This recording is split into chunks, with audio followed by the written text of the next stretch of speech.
you doing today? Do you feel like doing a little bit of Christmas DIYing? Come on in.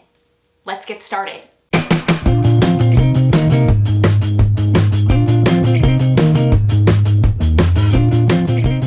What do I have going on for you for today? Well, today I'm bringing to you some fun, festive DIYs that really pack a punch that I think you're gonna love and wanna add to your Christmas decor this year. So I'm gonna quit my gabbing, let's jump into it, and let's do some Christmas DIYing on a budget, because that's what we do here. Let's get to it. Who is today's KB Creations Crafter of the Day? You'll wanna stick around to the end of the video to see if it's your creation that's being featured in today's video. For this first DIY, 6 of these light ornaments is what I'll be using. These are probably my favorite plastic ornaments from Dollar Tree. I've been known to whip up my own colors, my own rustic colors. These colors have just a bit of brown in them just to kind of mute out that green and the red a bit. The green and red that I'm using is Waverly's Fern and Crimson with just a touch of Apple Barrel's Chocolate Sprinkle. Now to paint these bulbs, yep, I am using a sponge dabber because it gives it texture and you're not gonna get the brush strokes. If you use a paintbrush on these, it's gonna take several coats to get the coverage that you want and to kind of disguise and hide any brush strokes that appear when you're painting them. If you just take one of Dollar Tree sponge dabbers, you're gonna get 3 in a pack.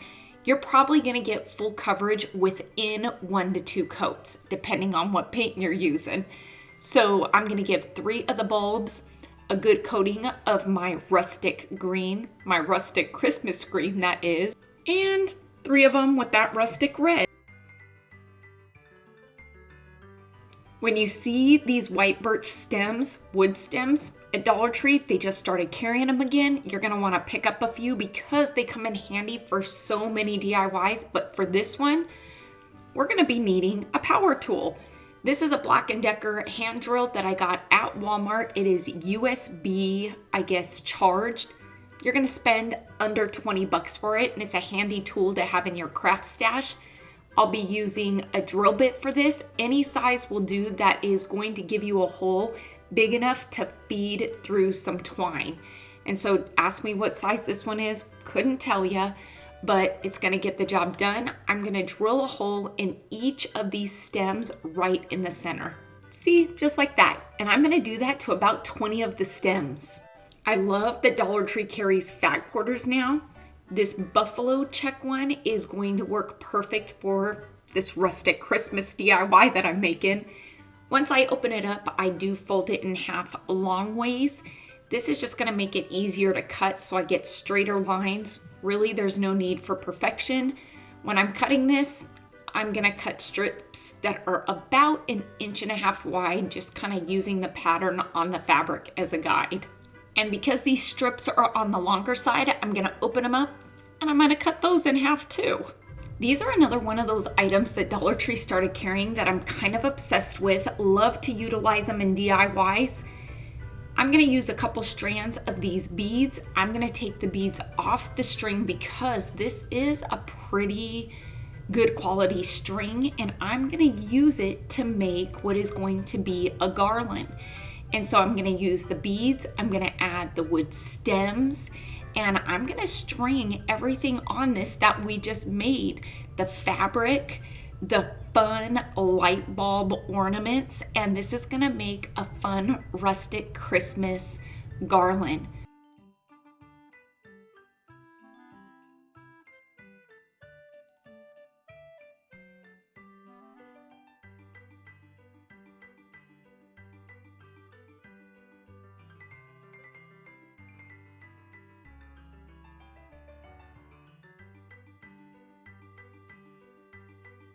Now this would not be one of my DIYs if I didn't somehow incorporate one of my twine bows, and the perfect place for those is right on each of these light bulb ornaments. Perfect finishing touch.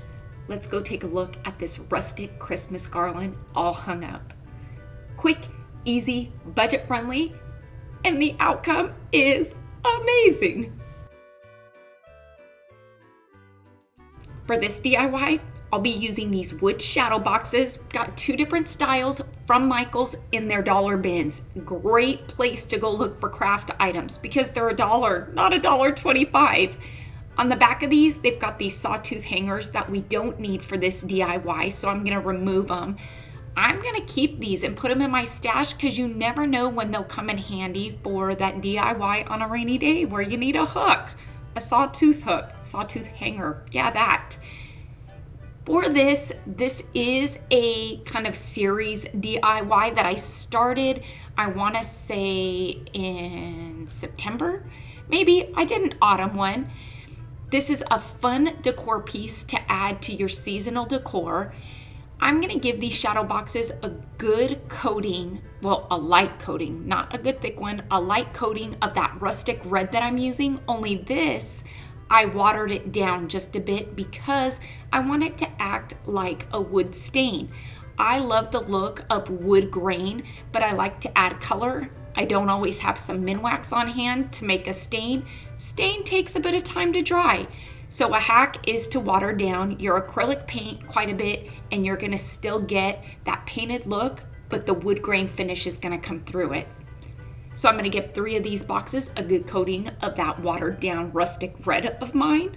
And 3 of the boxes are gonna get a light coating of my watered down rustic green. I will also be incorporating some chipboard letters. These letters, they're gonna get a good coating using some of that chocolate sprinkles brown that I love so much and a sponge dabber. I am telling you, a sponge dabber is the way to go when doing this stuff. I caught on to this about a month ago.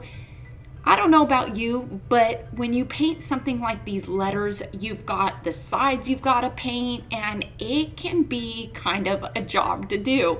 I found that using a sponge dabber, it really moves the painting job along a lot quicker. These chipboard letters are ones that I cut out using my Cricut. I wanted to do them in 2 different sizes. Chipboard letters are very inexpensive. You can get them for about 50 cents to 99 cents. And I would say that 99 cents is on the higher end. So I say go to your local craft store and you can probably buy the full alphabet for under $5. And you're gonna get several of each letter. For those of you that are new to my channel, I am all about, I would say 3 or 4 things. I am all about character, personality, adding dimension to a DIY, and texture.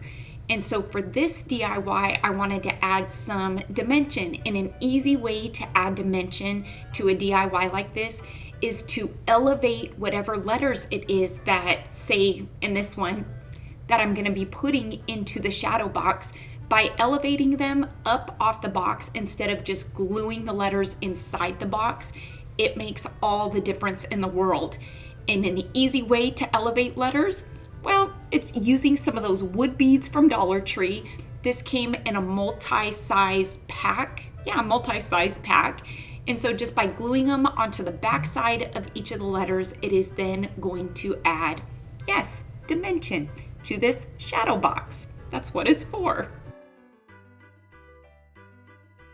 This is the part where I convert, or I try to convert you non-stitchers to stitchers. Look at the difference that it makes, all of the personality that it adds to these shadow boxes. So I say, just do it. Add dots, add lines, add squiggly lines, get creative and make it your own, but add that finishing touch because I feel like it takes a DIY to the next level. And so with this one, I am going on the thicker side with my stitching because this is a darker, bigger DIY and I really want the stitching to stand out. I find that watering down your paint is the easiest way to add stitching because it, I guess, applies smoother. I feel like some snowflake embellishments are needed. As I started to glue them on, I realized that, well, I should probably glue the boxes together because of the placement of where I want to put the snowflakes. This is one of those DIYs that you could either glue the boxes together or you can just keep them individual and kind of set them on maybe a mantle or your hearth or a side table and kind of angle them differently, and it'll give it such a fun festive effect. Because this is going on my mantle and I wanted to add a hanger to it, this is something that I could even hang on the wall. I'm gonna go ahead and glue my boxes together, and now I am good to go by adding more of those snowflakes that I wanted to place where each of the boxes meet. Yeah, that. So to this DIY, I wanted to add a bead hanger, but it's going to serve as a decorative hanger. And so I need it to stay in the upright, I guess, standing position above the boxes. So to do that, I figured I'd go the route of using some of Dollar Tree's thicker floral wire. It's that wire that we've seen at Dollar Tree for years that comes in those awful colors, the fluorescent yellow and greens. Why they don't have a neutral color is beyond me, but nonetheless, it is going to work and get the job done just by stringing the beads on this thicker wire. It is then going to allow my beads to stand or set above my shadow boxes, adding more of that rustic feel using these, I guess, raw wood beads from Dollar Tree. I'm just gonna hot glue that wire right there onto the back, and you see where this is going. Let's go take a look at this DIY.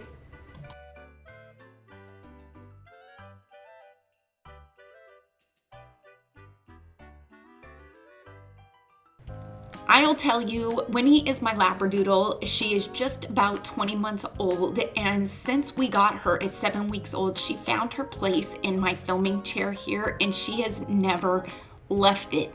When she knows I'm going to film, this dog of mine jumps right up there and thinks that this is her place during my filming of my intros and outros, and I just gotta love her.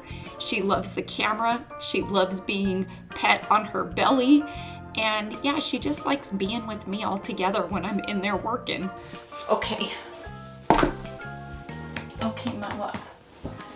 Oh, Fred, say hi to everybody. Oh, Fred, say hi, everybody. Hi. You smell my chapstick. Do you want to do the Simply Earth video with me today? Do you want to? I think if you're in the video, nobody's going to pay attention to what I'm saying, though.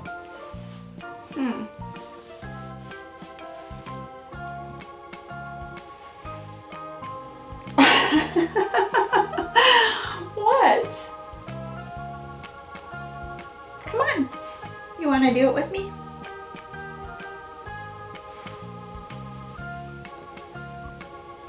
No, you can't have my chapstick. You got some on your nose anyway.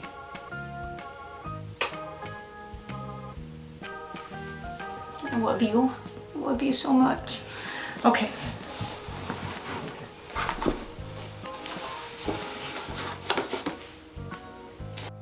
Who is today's KB Creations Crafter of the Day? Well, it's going out to Rebecca Hurt, who's bringing to us her recreation of my DIY snowmen on wood plaques or 2x4s. Rebecca, I am loving the sock hats that you used on them. Such a great twist. Thank you so much for sharing your recreation with us today. If you're interested in following me on social media, you can find these links in the description box below. I did. I went with the traditional colors, but I rusticked them up a bit.